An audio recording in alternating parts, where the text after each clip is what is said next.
Okay, that's fine. When we do it, then I'm gonna ask you questions, but we're actually gonna edit it out since it's gonna be you. Oh, Yeah.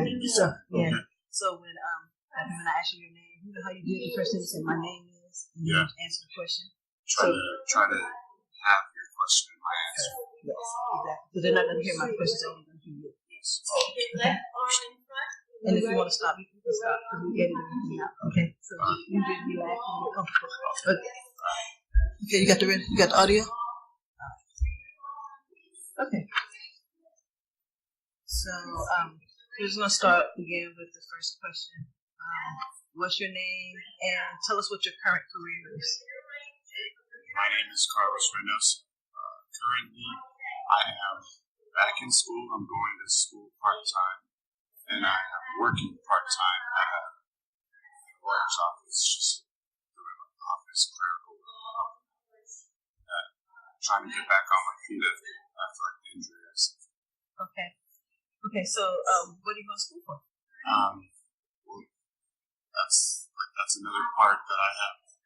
I've had trouble with trying to figure out what exactly I'm going to go to school for because I suffered a brain injury in my accident. So currently, I'm just trying to get my AA degree and then after that, I'll try to figure out if I am going to transfer to San Jose State or if I can. Hopefully, I can get a pretty good job, which is my AA. So I'm still working on those. I'm still working on that side of my life. I'm trying to figure out what I'm going to do as far as that. Yeah. Okay, so tell us what your position is on the Golden State Warriors team, and why did you become a part of the team? Well, funny story. Well, not funny story, but the way that I found the team is I was going to school, and one of the players on the Golden State Warriors from Seattle, he was taking that class with me. He happened to be in the same class as me. He told me that he played basketball, and of course he's in a wheelchair. And I asked him how is that possible. And he told me about the Road Warriors, and I asked him, what were the qualifications to be able to play, and he said I just had to, have some sort of lasting disability, which I do have, and I told him that I wanted to try it out because I played a lot of basketball back in high school, and came out to practice, met Coach Jackson. They let me try one of the chairs. I loved it.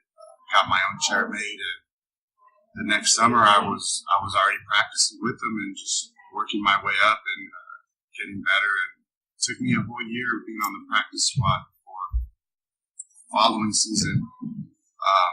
Then that's when I got the official tryout from the coach, and this is my first year on the team, so I'm the rookie on the team. I'm currently the backup center because we have a really good center on the team, which is good because I get to go up against him in practice, and it's helping me improve my game. Okay, so did you have any doubts about becoming a player?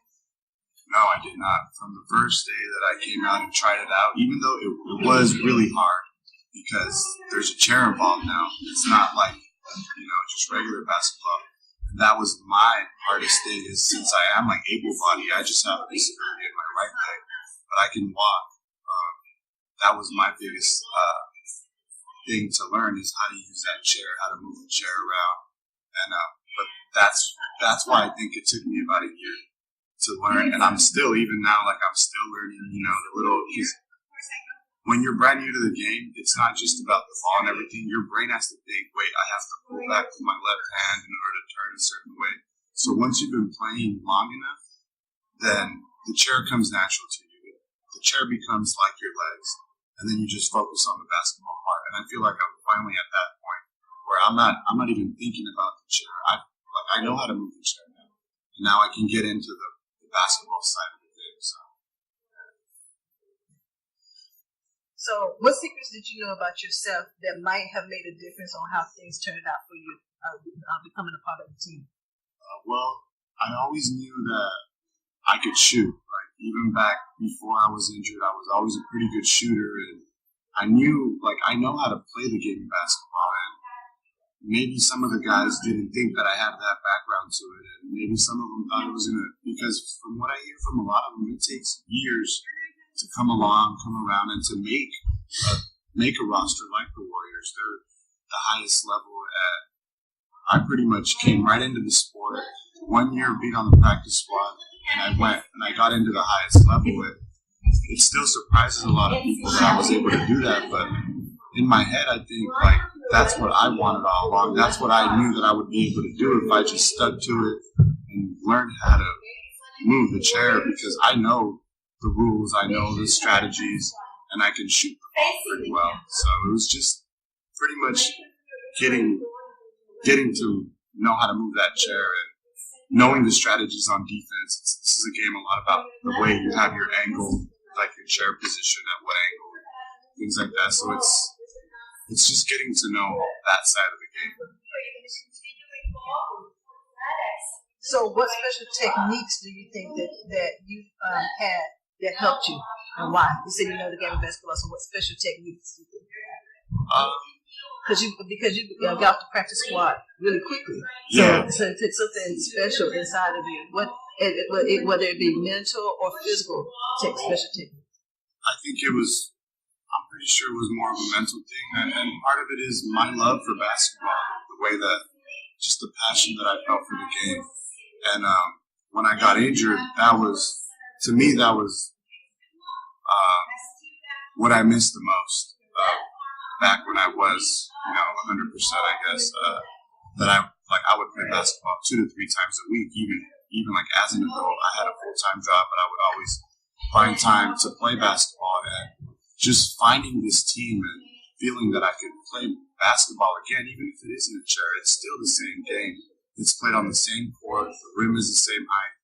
Everything is the same. So just being able to find that passion again and being able to be a part of a team, have that camaraderie with other teammates, I think that's what kind of drove me to show up. I like that whole year that I was in the practice squad, I never missed a practice. I was always there, ready to work, because I wanted to get better. I wanted to ultimately be on this team, and I kept hearing from people, it's going to take you a couple of years. And in my head, I kept thinking, it can't. Like, I just have to pick up the chair, know how to move the chair. So my goal was to make it this year, and I did accomplish that goal. And it did take a lot of work, a lot of sweat, my hands weren't used to, moving that chair, so I ripped my hands open a lot. I would have sores, cuts, because I wasn't used to the chair. So it took a lot of hours, a lot of time for my part, a lot of dedication, a lot of time on my own, going out on my own and shooting the ball, because you're shooting the ball from a different angle. And so just getting to know the game. And like the coach told me, he said, the more time you spend in the chair, the better. And that's true, And I would try to go out every day, shoot around, push the chair, just get to know the game. And I feel like my work ethic, the way that I practice, the way that I'm always practicing at full speed, trying to push myself, I guess, because I did want to make this team, and I am really happy that I'm finally here. So, what do you think that? Why was it important for you to be a part of the team? Why was that important to you personally? It was important for me to be a part of this team because, like I said, it was the biggest goal in my life a year ago. I was so excited that I had found a basketball team that I could be a part of, and talk to my family, talk to my girlfriend. That's all I would talk about the fact that I found basketball again. I was so happy, going through my injury, my state of mind, just dealing with everything, trying to get back from my injury, and being able to find this basketball team, I guess, in a way, it was taking me back to before I got injured, and I was doing normal things again, like the things that I would always do, which is basketball. So my biggest goal was to be a part of this team and get back to doing some of the things that I would do before my injury, which, like, I was involved in a lot of basketball. I did play on teams and everything. So I just wanted to get back into this atmosphere, being on the court, being a part of the team and just being able to compete again. I'm such a big competitor. I hate to lose. I love to win, and this is where I can show that side of myself again and just be able to compete again. So I want to ask you about your injury. Okay. So what happened in your injury? When did it happen, and what happened? Tell us a little bit about your injury. I was injured August 13th, 2006. I was driving. I was on my way to Sacramento. I was 20 years old, and I was a big gambler. I used to like going to casinos a lot. And since I was 20, the only casino that would accept 18-year-olds, or not 18-year-olds, but just like under 21, was Jackson Rancheria at the time. And I had made that trip so many times, but on this unlucky night, a drunk driver hit me head on a one-way road. I don't remember anything. I had a really bad brain injury. I was in a medically induced coma for over a month, and I had a broken femur, shattered ankle. I have nerve damage, but they don't really know if it's from my physical injury or from my brain injury, because I had a really bad brain injury, and that can also cause paralysis in like a limb, so it could be from my brain injury. And that happened back in 06. They finally let me out of the hospital, I was in a wheelchair. From the wheelchair, I went to crutches. From crutches, I was using a crutch, a cane for about 6 months. And then they finally made me this brace. I don't know if you can see it, but I finally got this brace made. And they taught me how to walk again. It took me about 6 months to learn how to, they pretty much got to teach you how to walk again. I had like 6 different therapies. I had speech from the brain injury. I wasn't able to even talk or like communicate, so I had speech therapy. I had so many different therapies that I've had. Met with a lot of counselors. They thought that maybe I could go back to school. Usually people with brain injuries don't go back to school, but that's another big goal of mine, that people don't know how I'm able to go back to school, because I have a lot of migraines and headaches, and I get a lot of trouble concentrating and things like that. But through a lot of hard work and a lot of therapies, I've been able to. Now I'm back in school. I'm like working towards my AA. I'm working part time again. I found a team that I love. So I feel like I'm doing everything that I can to straighten my life out again. Still, this is 2016, so it's going to be 10 years in August, and it still feels like the accident happened, 2 years ago. But so it's been a lot of hard work, a lot of hard struggles, but I'm here and just moving forward. Can't do nothing else. So, tell us personally, because you say you had a lot of therapies, a lot of things happen after the accident. How did it affect your life? Like right after the accident, how did that whole going through all of that? Because that's a lot to go through, and I commend you. You're absolutely doing a wonderful job on it. But how did it affect your life? And what would you tell us about your thoughts and kind of how you feel? Because now you're like the epitome of just achieving things, and that's awesome. So, but tell us about like that one time in your life after the accident when you had your injury. What did you kind of go through, so that we can just kind of see the difference? Yeah, well, I actually went through a lot more.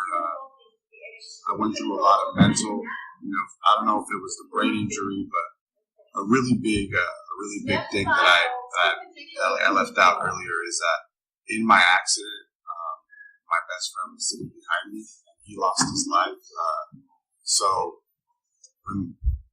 Nobody wanted to tell me about that because I didn't remember anything from the accident. So when I finally found out about a month after, that hit me really hard. And I went through some bad years with depression, dealing with all that, but finally got to go to the court cases, got to see the guy that, started to put a face on the guy that did this to us. And so, it was really hard. I had to deal with a lot of that. as you can see, it's still hard now talking about it. I tried to avoid not speaking about that, but yeah, it's been pretty hard. But So you talked about basketball and getting back on the court and being excited about that. So how does your family feel? Did it change your quality of life once you made the team? Oh yeah, actually, if you can believe it or not, a year ago I was almost 50 pounds heavier than you see me today. I was weighing about 275. I'm down to 225. So even though, because like I can't run anymore, but being in that chair and pushing that chair and working that hard, it makes you. It's a great workout. And coming out to practice, we practice 2 to 3 hours at a time. So I'm completely drenched at the end of practice. So it's helping me a lot lose weight. And I feel like it's not just this game isn't just helping me physically, it's helping me mentally. When I'm out on the court, I don't think about the pains that I have. I don't think about, everything that happened in my accident. I don't, I forget about everything. And I'm just out here having fun and, playing the game I love again. So I feel like it's kind of like my therapy now, because I'm not in therapy anymore, but I treat this as my therapy. Being able to come out here and forget about your problems and just play the game you love. And my family's seen a big change in me, not just physically, but me as a person. I'm happier. I just, because I was really depressed, I was down. And now I have something to look forward to. We just had a tournament in Sacramento last weekend, and my grandparents came out to see me, my aunts, my cousins. I had about 20 people out there watching, Even though I am just a bench player right now, I don't get a lot of time, but they're out there, they're supporting what I do because they know how much I love basketball. They're like, my mom is maybe even happier than I am that I finally found the sport again. She sees the big change in me that, what this team has done. Okay, so